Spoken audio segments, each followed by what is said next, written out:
Hello. So I'm going to do a kind of walk with me, talk with me, whilst talking about things we should leave in 2019, the last decade. I have a list while I'm doing this. Let's check it out. The first thing I have it in different categories. We're starting with the world category. Voting. Okay. I know if you're from the US watching this, you're probably not going to understand most of the stuff we're going to be talking about. But Brexit, you know, most of the politicians, they know that everyone's not so fond of Brexit, so they're trying to use it as their voting technique. So they're trying to say, oh yeah, we're gonna have a softer Brexit if you vote for us. Just allow it. You can't make Brexit softer. All the other countries in the European Union are too sour to let us back because we left. Why would they? Why would they trust us if we even thought about leaving them and we actually did it? Why? And my friends gave me this idea. Shout out to Busha. And also this whole video idea was a girl called McCaffrey's idea. So shout out to you. The voting system should be capped to a certain limit, so that because it's usually the older people that are voting, and no offense, but are you going to be here in 2 years, babes? Are you going to be here even in a week? I don't think so. We believe that the voting should take place, should be lowered from 18 to 16, and then should be capped at like 50-year-olds. You know, because they have common sense somewhat, because most of them are just in their traditional views. They don't care about anyone else, but we're the ones that have to live it, so it's not fair. Another thing that needs to be stopped is movies having the same predictable, even songs and movies having the same predictable outcome. I'm getting sick of it. I want to make I think I recorded a whole video on that, so if you want to see it, leave it in the comment section and I'll post it, because it's getting predictable. The biracial couples is always a white man and a mixed gal. Like, that's not really representation, but oh well. Oversensitivity. The world is actually way too oversensitive. Someone could touch their toes. Oh my god, you're spreading fungus across the nation. Sally, calm down. Everyone spends too much attention on everyone else's life that you're missing out that your life is toxic as well, babe. So police, is there even a point to them? Yeah, to some extent. But what's the point of having police if we don't even entrust in them? Yes, you save us from terrorist attacks and stuff. That work I can appreciate. And then you're going up to people in cars, like a black person sleeping in a car. You say they're threatening. Stop and searching a boy and then making them turn aggressive, so then you can arrest them and then put them in jail for something they didn't do. I'm guessing probably 75% of people in jail are innocent. And it's just because the police are trying to keep their statistics up and saying that they've caught the right person. They're trying to make people fit the description of what people are giving them. Like, but most of the time the description is a tall black man. How hard is it to find a tall black man?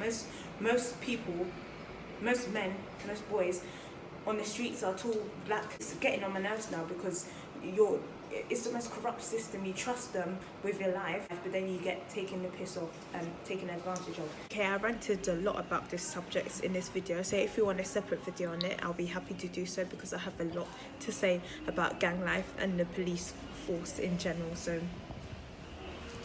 continuing on. Moving on to trends, we have blackfishing, or bleaching is another one. Why are you trying to be a culture that you're not? I understand, like, transgenders and stuff being a gender, you're not, but it's like people are taking it a bit too far now. At some point, I've wanted to be a white person, like, because they have better opportunities, they're treated better. Well, I wouldn't say better opportunities, because all of us have the same opportunities, but you know, it's a bit easier for them to make it out in this world. It's never got to the extent where I actually want to bleach my skin and turn myself into a different race. Now, I feel like that's an insecurity within yourself. I think some people are get addicted to plastic surgery because there's so much within yourself you want to change. You start on the outside, but then you end up regretting it because you realise that that's not the things you wanted to change. Also, if you're going to do blackfishing, I know you love our lovely dark toned skin and you love our songs, you know, but can you appreciate it's like you want the culture, but you don't want to accept us. Like, if you want us, if you want our skin, if you want our songs, then take the whole thing, honey. You can't just mix and match. You got to accept us as a whole thing. Stunning, cancelling and shipping culture is toxic. Stunning, firstly. You're there acting like your idol is God. Firstly, they're not God, they're just a human being that has talent. Second of all, are they even recognizing you? Cancelling culture, all you have in big bold letters is cancel, but under the layers you're just enhancing them to keep doing what they're doing. Just like people like Jeffree Star, you're cancelling them for the racist remarks he made, but then he's still a billionaire. Well, a millionaire, not a billionaire yet probably, but still. Lovely Peaches, she obviously has something wrong with her. She needs help, but instead of people helping her and ignoring her to not give her clout, they not hype her up, they give her attention, give her comments, give her views, which gives her money for being toxic and abusing her child and eating period pads. And shipping culture, like shipping BTS members together, okay, have your own fantasy, but where it's to the point where you're actually basically bullying them into dating each other, that's toxic behavior. Stop it. If you really love your idols that much, just like showing up to people's homes, you don't do that. If you love someone, you respect their privacy. So why do you think because they're famous and you think you understand them, you could just show up to the house like that? That's not how it works, baby. Eyelashes. If your eyelashes, you can blink and you can fly away, I don't think you should be wearing them. Why are you wearing a whole fur coat on your eyes? It just doesn't look nice. Clout chasing. I don't think that's going to be a thing that ever stops. But how is someone going to say, I identify as a fish? Understand identifying as another human being, but how do you even know what it's like to be a bloody bat, a baboon?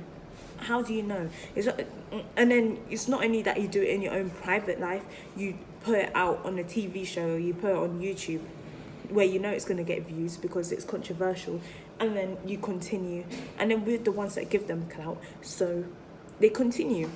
Danielle Brigodi and stuff, everyone hates on her, but we're the ones that gave her money and power. So I think the trend of this year was like fitting in, like everyone looking like Kylie Jenner, everyone looking like Nicki Minaj, everyone looking the same.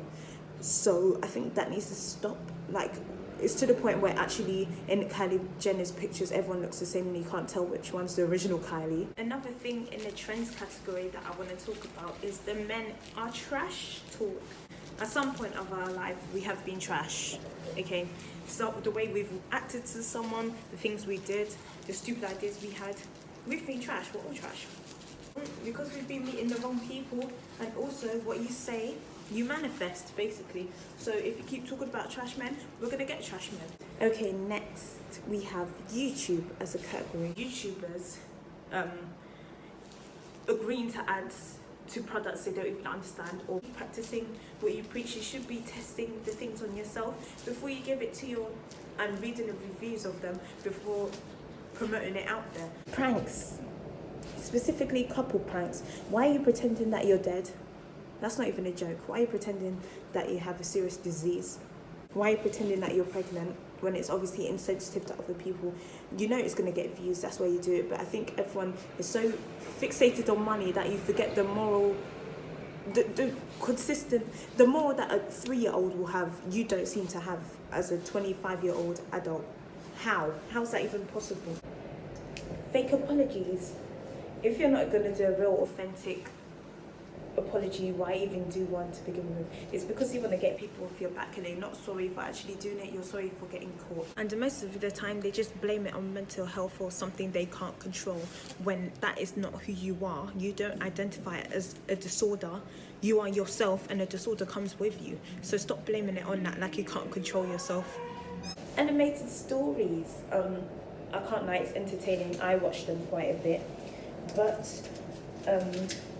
there's about 54 channels of them now. There used to be only 3 of them at the beginning of this year. Obviously they can tell that it's been getting views. It's mainly the same networks producing more channels. Why? I can't lie, it's entertaining. I watch it, so I'm kind of a hypocrite. But I think you should slow down with growing and focus on making your stories more realistic. You get me? Okay. Makeup. Why is anyone that has remotely over 1,000 followers, 2,000 followers making makeup palettes? There's only so many shades we can have, there's so many finishes we can have, there's so many pearls we can have as a texture. There's nothing else you could do. I feel like you should only do makeup if you're passionate. Some people are just doing it for the clout. They know that people like makeup, they'll buy it if it has their name in it. That's where they're doing it. Kind of like Ember Chamberlain, but she sells things for like really expensive, but then she knows people will buy it, so that's why she does it. So if you don't want her to sell things at such a high price, don't buy it, and then she'll learn that no one wants to buy things such high price. Mukbangs. I know people like the ASMR. It's a subjective thing. I personally hate it. Hearing people go, even it's making me gag now. That it's disgusting. Especially people like Nicocado Avocado. I just find it grim how they have it all over their face. Because when you're in your room, do you really eat like that? And then half of the time they're just wasting the food. It's like there's more subtle channels where they talk and they're not really slapping their mouth, which I can tolerate, but people that overdo it, disgusting. Drama in any aspect of YouTube, really, to be honest, just needs to die down. Like, how can you get so much drama in people creating makeup? All you're meant to do is go to a factory and create a formula for your eyeshadow. I also wanted to add to the makeup one, Jeffree Star and Jaclyn Hill. Just because you make makeup, I don't think you're good enough to be. Maybe you'll be good as a CEO, but I think on social media you need to have other people to do it for you, because obviously Jeffree Star gets too triggered too quickly and he retaliates without reading. Personally, if I had a brand and I want people to have the best name of it, and I know that I get triggered on social media, I'll have someone else to do it for me. Even if you don't want to hire someone, why don't you just put down your phone, breathe for a second, think about what you're going to say and then do it. YouTubers' terms of service. How is people like J Station meant to order a black person from the black market to be a slave? But how was that allowed? Tana made a bloody video. I think she demonetized herself, but she had a video of bloody watching her friends have sex for flip's sake. And then if I make a video talk about my sexual harassment story, I think you should have your priorities in different places. I think you're too busy trying to make money. Susan, where you at? You obviously have your favourites. The copyright system, you know, people like Trisha Paytas loves to strike anyone that speaks negative about her. There's a point where it's fabrication against you, and then there's a point where you know it's true and you just want it off the internet and you strike it. If you know people are consistently striking it without it being true, and it's always their word against someone else, I think you should stop giving them that right to copyright people, because it's just giving them power that they don't need, and it's just making the industry of YouTube not tolerable anymore. This platform was meant to be fun, entertaining, but it seems like more people are scared about what YouTube are going to do with their channel or their videos, rather than them actually having fun and putting out videos that would actually like.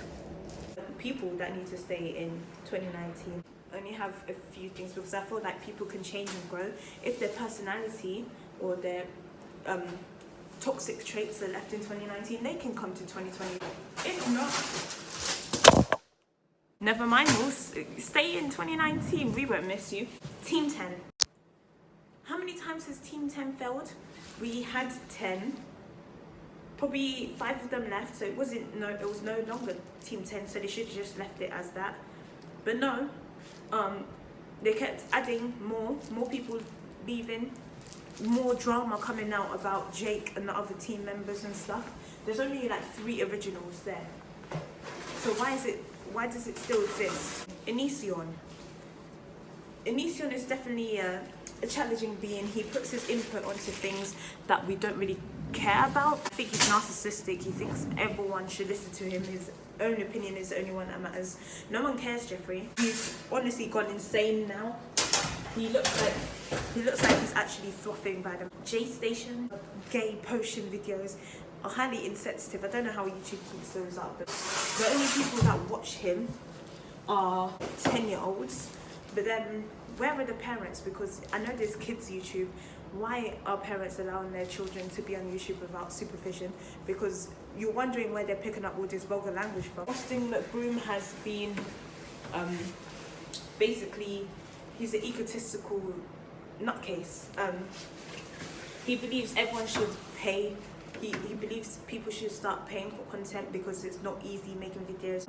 It's not hard making videos. All I'm doing is talking to camera, and then when I have time, I'm cutting it to make it look watchable, and then I'm posting it. How hard is that? Sorry for all the cuts in this video, but if you actually think about it, Austin is the main reason that the Ace family has been involved in any drama this year. If not the only reason. Other family channels, I wouldn't say you need to be stopped, but you need to be stop being so invasive in your children's lives. It's like the LeBlancs.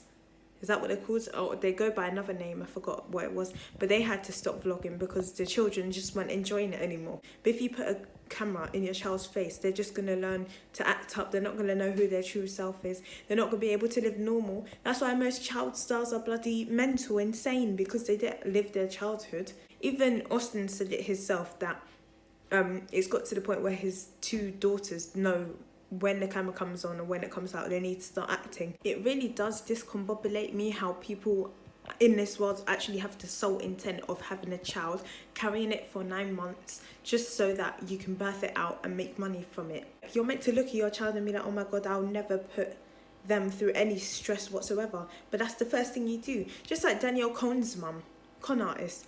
She is a con artist. If you've done psychology, you should know different reinforcement types. There's positive, negative, all that. The kind of reinforcement Danielle was getting is positive, and not just in general. You should be given positive reinforcement whenever you can as a parent, but she's only getting it when she's making money. So Danielle obviously associates positive reinforcement from her mother, positive comments, with money. So she was going to try and make money any way possible to get attention from her mum, probably because she doesn't give any of her children attention. So she's going to dress up in an inappropriate way for her age, find boys that she can date just so she can retain that image and get that attention from her mum that I think she's been seeking, if that makes sense. I'm just going deep. That's probably not the reason, but that's what I think. I also think that her mum is a bit of a control freak and doesn't care and is forcing it upon her. But then I also agree to some extent that Danielle is agreeing with it and putting herself in a situation to continue and not standing up for herself. You get me? Okay, moving on to past. Thanks for watching. I hope your 2020 is great. Don't be a doormat. Love yourself. Be unique. Clap back to people, not in a rude way. Just stand your ground. Well, last well for this year. See you in 2020, I guess. Bye.